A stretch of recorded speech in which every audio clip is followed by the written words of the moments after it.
Oi, gente, a paz de nosso Senhor Jesus Cristo. Estou chegando para mais uma aula do nosso curso de missiologia. Quero convidar você para estar lendo comigo Marcos capítulo 16 e versículo 15, que diz: E disse-lhes: Ide por todo o mundo, pregai o evangelho a toda a criatura. Vou estar falando sobre o evangelho, os evangelhos sinóticos. Esse é o tema da nossa aula de hoje. Evangelhos sinóticos. Os evangelhos sinóticos vêm do grego Bezoar, Evangelion, Boas Novas. Literalmente, eis o que significa este vocabulário. O que de um só golpe de vista abrange várias coisas, assim chamados 3 primeiros evangelhos. Quero aqui primeiro estar definindo que é um único evangelho, o evangelho de Cristo, porém narrado por 4 homens, e nesse caso aqui 3 homens que eu estou a falar sobre os evangelhos sinóticos. Então a mensagem, o evangelho é uma única mensagem, e essa mensagem foi transmitida, narrada por 3 homens, os evangelhos sinóticos, que são Marcos ou Mateus, Marcos e Lucas. Na ordem que está na Bíblia é Mateus, Marcos e Lucas, mas o evangelho de Marcos foi o primeiro evangelho a ser escrito. Por isso que está falando-se de um só golpe de vista, abrange várias coisas, assim chamado os 3 primeiros evangelhos, embora enfoquem a vida de Jesus por diferentes prismas. Mateus, Marcos e Lucas se completam. Então vejam que cada evangelista, eles narraram, trouxeram o evangelho, mas aquilo que o evangelista não falou, o outro complementou. Então, por isso que é chamado de evangelhos sinóticos, evangelhos semelhantes que se completam. E, por sua vez, João traz o seu evangelho e proporciona, em virtude de sua semelhança, uma visão do conjunto da vida, do ministério e da paixão de Cristo Jesus, nosso Senhor. Assim que os 4 evangelhos compreendem cerca de 46% do novo evangelho. Então observem comigo que, por sua vez, chega também João, evangelista, traz o seu evangelho, assim proporcionando, em virtude de sua semelhança, uma visão um pouco conjunta da vida de Jesus, do ministério de Jesus e da paixão de Cristo Jesus, nosso Senhor. Assim nós chegamos ao entendimento que o evangelho, os 4 evangelhos, eles compreendem, eles formam, eles complementam aproximadamente 46% do Novo Testamento. E a igreja primitiva colocou os evangelhos no início do cânon do Novo Testamento, não por serem eles os primeiros livros escritos, mas por ser o fundamento sobre o qual os Atos e as Epístolas são edificados. Então vejam que a igreja primitiva colocou os evangelhos no início do cânon do Novo Testamento, não por serem eles os primeiros livros que foram escritos, mas por serem o fundamento sobre o qual os Atos e as Epístolas são edificados. Então é por esse fato, por esse motivo que Nós, quando vamos ler o Novo Testamento, já se deparamos com os livros, com os evangelhos, não porque eles foram os primeiros livros a serem escritos, mas por serem eles os quais fundamenta os atos e as epístolas. Os evangelhos, ao mesmo tempo, se originam do Antigo Testamento e o cumprem, bem como fornecem um cenário histórico e teológico para o restante do Novo Testamento. Então, note comigo que os evangelhos, ao mesmo tempo, eles se originaram do Antigo Testamento, por fato de que sempre no Antigo Testamento os profetas falaram, narraram com respeito a Jesus, e agora os evangelhos estão narrando o cumprimento daquilo que os profetas profetizaram na antiga aliança. Por isso que os evangelhos cumprem aquilo que foi narrado, transmitido pelos profetas do Antigo Testamento, bem como fornecem um cenário histórico e teológico para o restante do Novo Testamento. Então vejamos que os evangelhos, eles se originam do Antigo Testamento, mostrando aquilo que foi transmitido pelos antigos profetas e agora está em cumprimento, e fornecendo também um cenário histórico, um cenário teológico do restante do Novo Testamento. A palavra grega euagion se refere às boas novas ou alegres novas acerca de Cristo Jesus, que foi oralmente proclamado, mais tarde veio a ser também escrito. A igreja primitiva considerou somente os 4 evangelhos, da forma que os conhecemos, como dotados de autoridade e divinamente inspirados. Então, a palavra grega é eugelion, que significa boas novas. O evangelho é as boas novas de Deus à humanidade. Por que boas novas? Porque a humanidade estava sem jeito, não tinha solução. Não havia solução para a situação da humanidade. A humanidade estava vulnerável a uma condenação eterna, mas o Evangelho faz ciente à humanidade que há jeito, que tem solução, se eles quiserem salvação. Então é uma notícia de boas novas, uma notícia que traz uma notícia boa, uma notícia de boas notícias para informar toda a humanidade. Então nós vemos que mais tarde,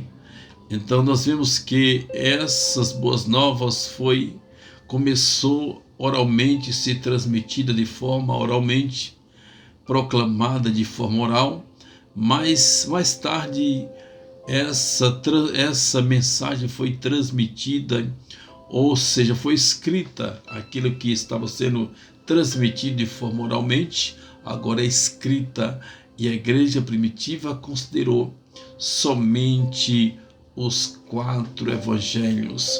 Se a igreja primitiva considerou apenas os 4 evangelhos, quer dizer que há outros evangelhos, há outros escritos, também chamados de evangelho, mas a igreja primitiva não considerou, mas considerou apenas esses 4 evangelhos que foram escritos por Mateus, por Marcos, por Lucas e por João.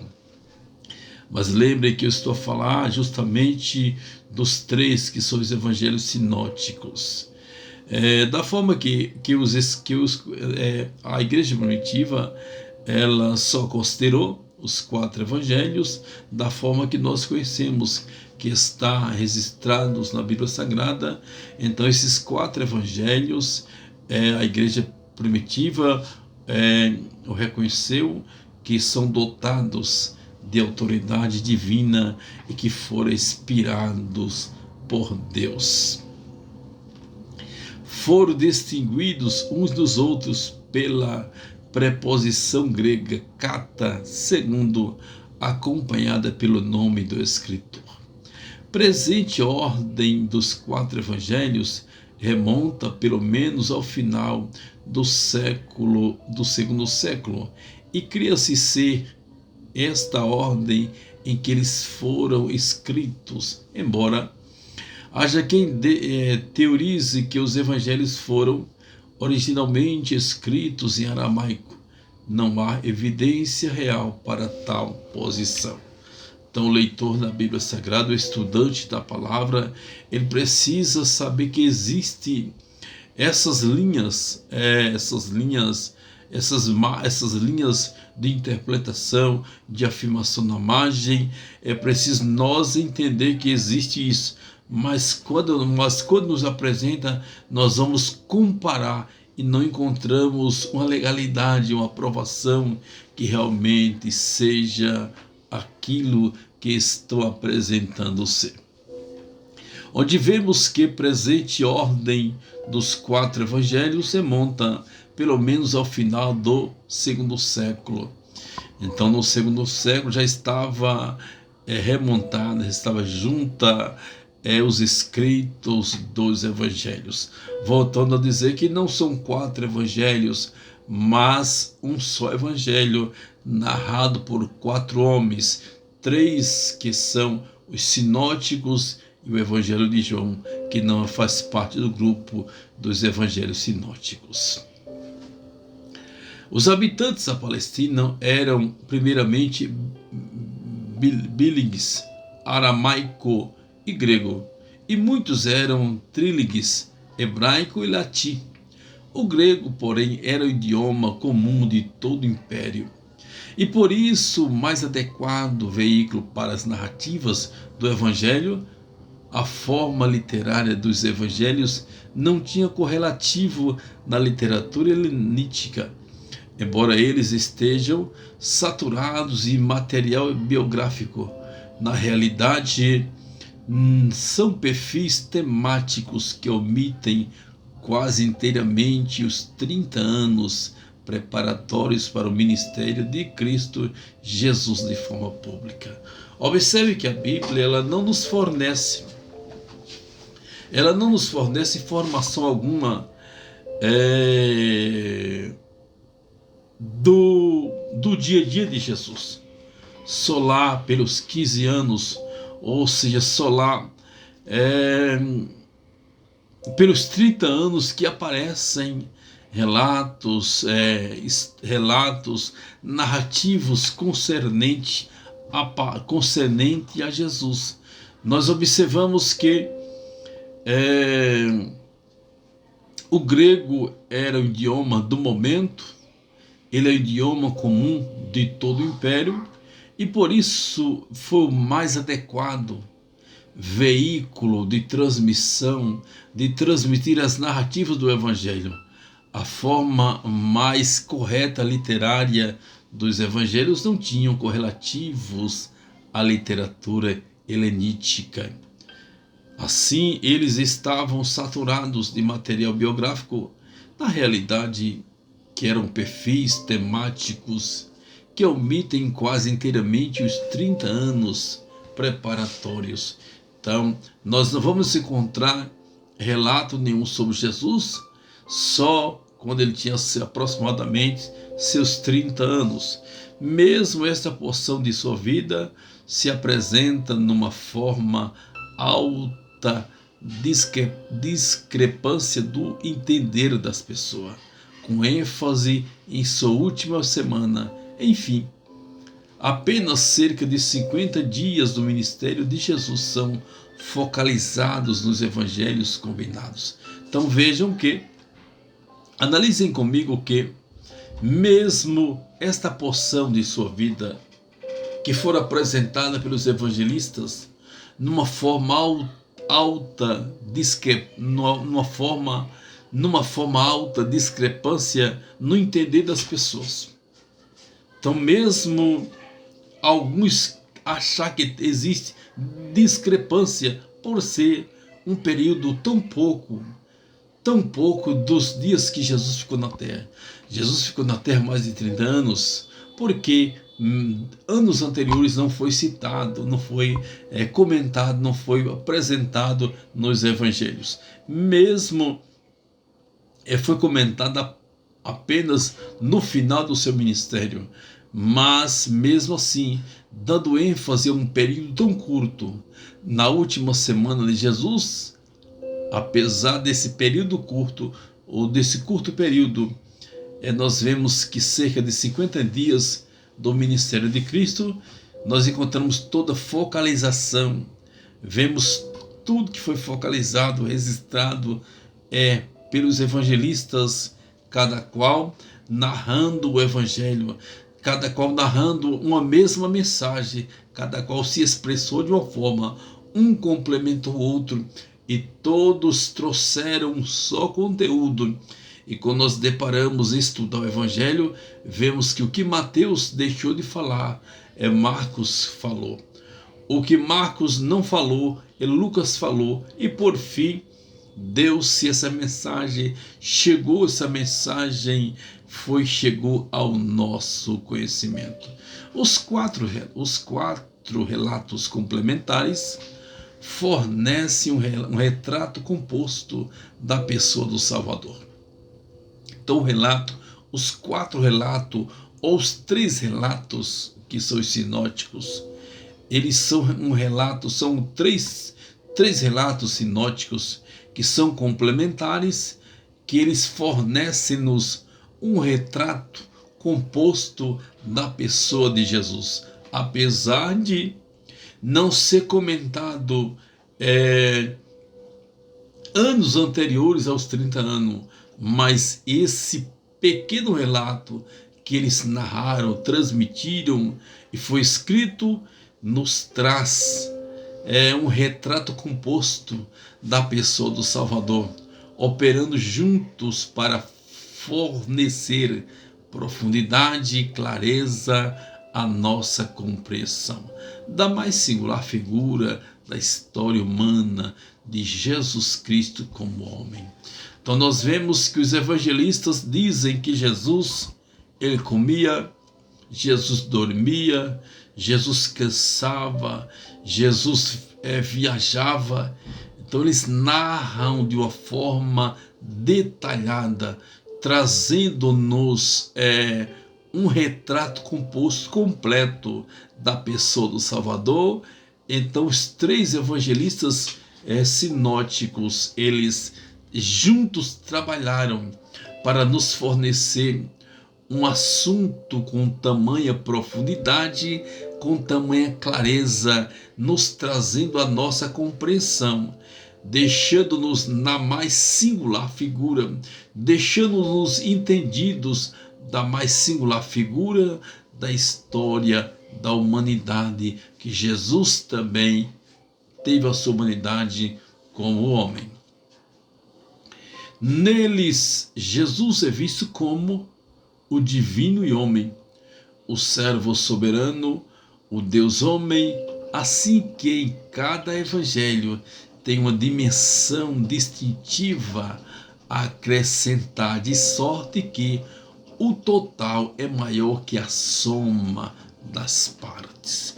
Então vejam que em um período pouco de tempo, eles trouxeram todas essas informações, apresentando-nos Jesus, nos trazendo Jesus como sendo o divino e humano, o servo soberano, o Deus homem, assim que cada evangelista tem uma dimensão distintiva a acrescentar aquilo que o outro não falou, de sorte que o total é maior que a soma das partes, de sorte que eles usaram pouco tempo, mas esse pouco tempo eles trouxeram todas as informações que era necessário para nós tomarmos conhecimento. A Bíblia, num relance do Dr. William Thomas, sugere 4 palavras a fim de ajudar-nos a ligar toda a revelação de Deus. Primeiro, preparação. No Antigo Testamento, Deus prepara o mundo para a vinda do Messias. Sempre esteve lembrando que isso iria acontecer. Então, o Dr. William Thomas, ele didaticamente ele apresenta-nos 4 palavras com o objetivo de ajudar-nos a entender a revelação de Deus escrita no Evangelho. E a primeira palavra é preparação. No Antigo Testamento, diz o Dr. William que Deus prepara o mundo para a vinda do Messias e sempre ele esteve lembrando, falando, citando sobre isso que haveria de acontecer. Quando nós lemos o Antigo Testamento, nós vamos ver os profetas narrando, transmitindo, profetizando e sempre abordando concernente à vinda do Messias e que iria acontecer isso que estava sendo falado. A segunda palavra é manifestação. Nos 3 evangelhos sinóticos e no 4º evangelho de João, Cristo entra no mundo, morre pelo mundo e funda a sua igreja. Então vemos a primeira palavra no Antigo Testamento é Deus prepara o mundo para receber o Messias, e sempre Deus esteve lembrando isso que haveria de acontecer. Os evangelhos fazem o papel da manifestação. Nos 3 evangelhos sinóticos e no 4º evangelho, que é o evangelho de João, Cristo entra no mundo, morre pelo mundo e funda a sua igreja. E a terceira palavra é apropriação. Em Atos dos Apóstolos e nas epístolas são apresentadas maneiras pelas quais o Senhor Jesus foi recebido, apropriado e aplicado à vida das pessoas. Isso mediante a anunciação do Evangelho através da igreja. Então o livro dos Atos dos Apóstolos e as epístolas são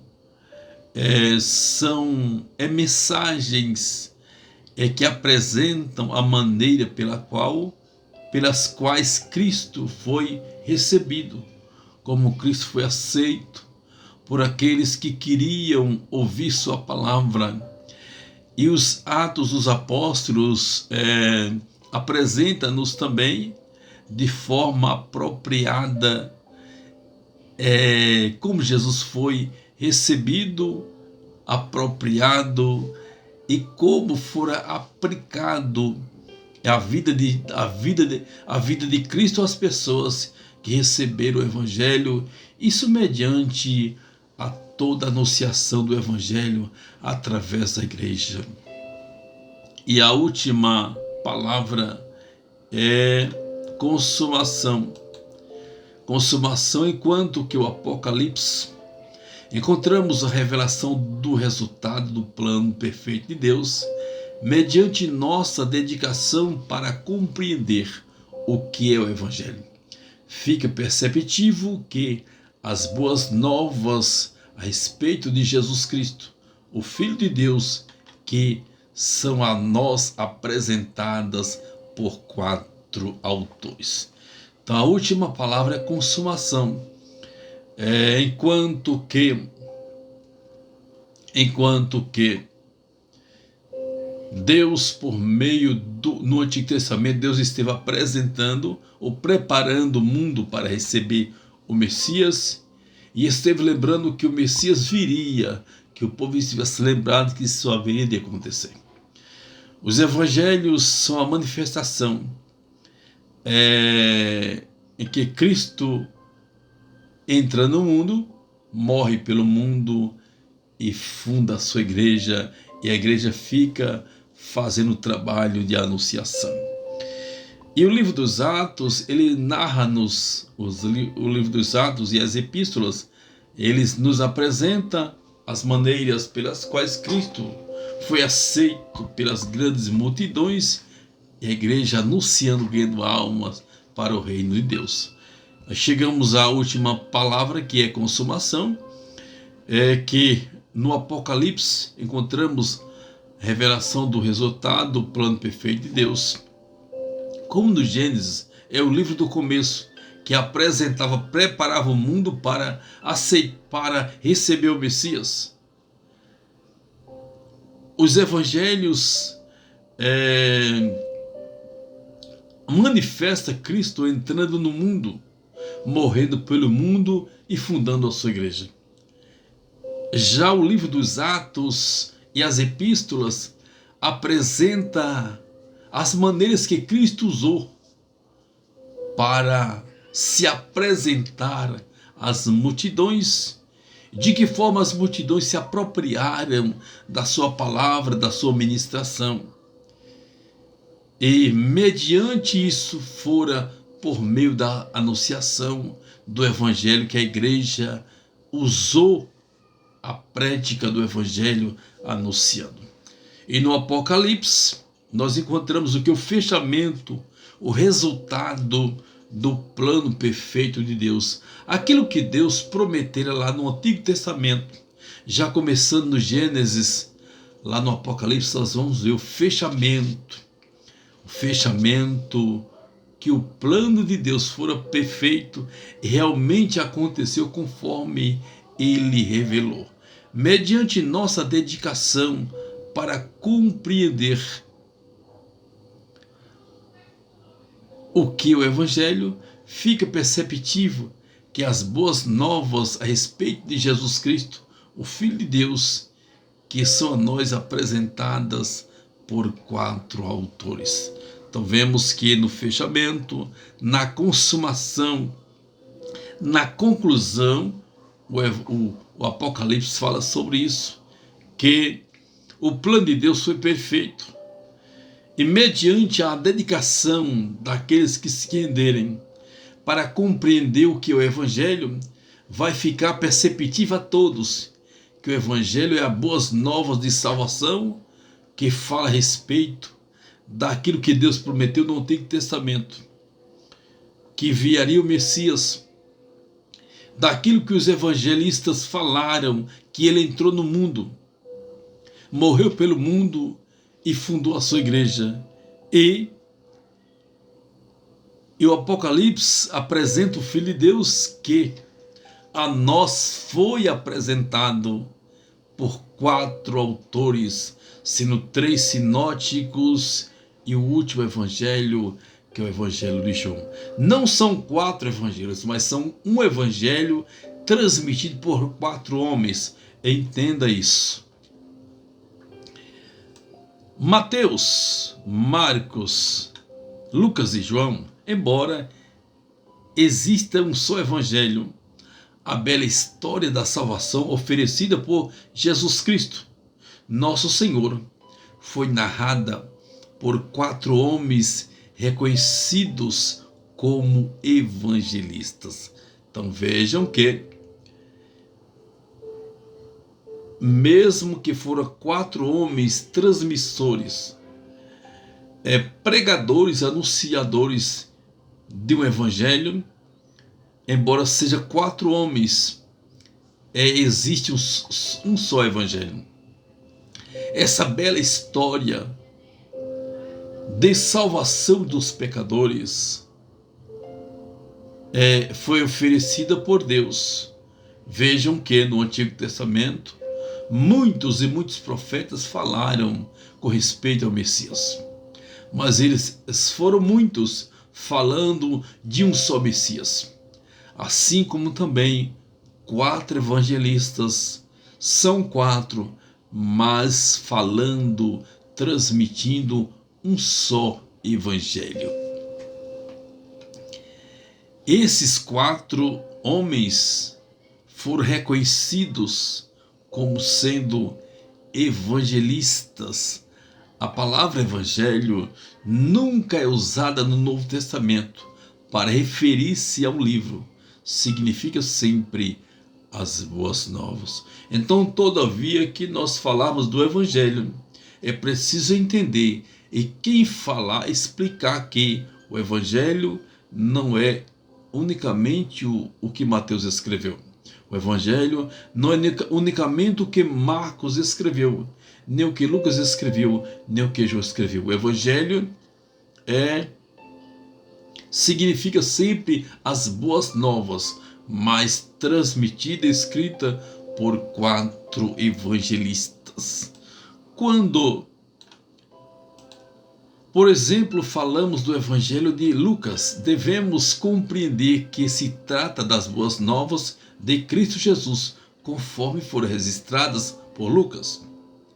Assim, quando você ouvir um pregador dizer, vamos ler o Evangelho de Lucas, não quer dizer que o Evangelho de Lucas, mas ele fora um transmissor, um anunciador do Evangelho de Cristo e se dá autoria a ele, a Lucas.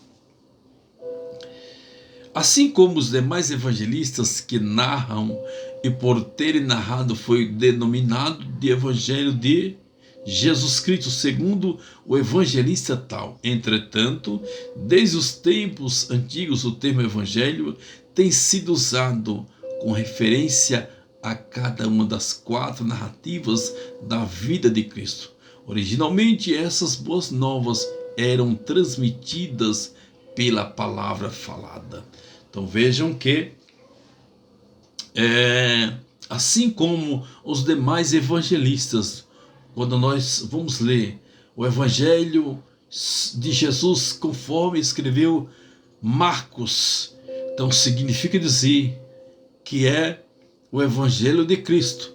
Marcos é apenas o transmissor, o apresentador, comunicador daquela mensagem. Onde vemos também que, entretanto, desde os tempos antigos, o termo evangelho, a palavra evangelho, tem sido usada com referência a cada uma das 4 narrativas da vida de Cristo. Então, é preciso nós pararmos com atenção para poder entender. Então, quando se fala sobre o evangelho, não quer dizer que é o evangelho individual particular, mas é o evangelho único, o único evangelho que fora narrado por 4 homens, sendo 3 sinóticos e um que não é sinótico. Originalmente, essas boas novas foram transmitidas pela palavra falada e após foi escrita. Os homens iam de lugar em lugar, contando a história. Depois de algum tempo, fez-se necessário um registro escrito, mas é sabido de que as outras pessoas também tentaram fazê-lo, mas não tiveram êxito. Ou seja, outras pessoas além dos 4 evangelistas. Porém, esses 4 evangelhos não fizeram parte do cânon do Novo Testamento. Então os homens iam de lugar em lugar, de lugares em lugares, pregando, anunciando, contando a bela história de Deus, a promessa de Deus, o plano de Deus, um anúncio de Deus aos pecadores. E mas depois de algum tempo foi preciso, se fez necessário se fazer um registro, se escrever esse evangelho, essa notícia maravilhosa, benéfica de Deus para a humanidade. Mas é sabido que houve outras pessoas que também escreveram algo e disseram que era o evangelho, que era uma mensagem de Deus à humanidade. Porém, quando foram constatar, comparar, confrontar os assuntos, não houve harmonia. Então, portanto, não foi considerado, não foi aceito, e apenas os 4 evangelhos, apenas os 4 evangelistas tiveram a sua transmissão aceita e foi colocada no cânon do Novo Testamento. Queridos e queridas, que Deus vos abençoe na pessoa de nosso Cristo Jesus. Aguarde-me com a próxima aula. Aí temos mais uma aula a falar do Evangelho, dos 4 evangelhos, ou do Evangelho de Cristo sido narrado, transmitido por 4 pessoas. Um abraço em Cristo, aguarde-me em nome de Jesus.